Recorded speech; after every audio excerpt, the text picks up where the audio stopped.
5 tips to help you pass your driving test. Number 1, take your time. If you're asked to pull over to the side, don't rush it. Instead, scan the area, and once you're certain, pull over to a safe place. Remember, instructions are coming in advance, so breathe and execute calmly. Number 2, readjust it.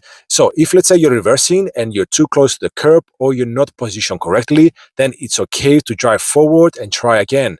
It's not a minor, however, don't make it a habit. Number 3, take a break. If you're feeling too nervous and it's affecting your driving performance, then it's okay to ask the examiner to pull over to the side. Calm, breathe, and then just carry on from there.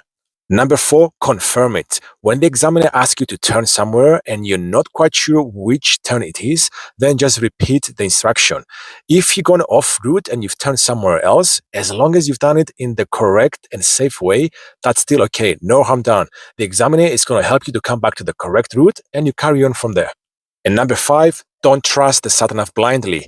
The sat-navs do make mistakes. For example, if the sat-nav says the speed limit on the road is 40 miles an hour, but the speed sign on the road says 30, then follow the speed sign. You don't want to fail your test because of this small mistake. That's it. If you have any questions, put them in the comment section. Hopefully this video is useful. Do share it with a friend or anyone who you think is going to be benefit from it. In the meantime, drive safe and good luck on your driving test.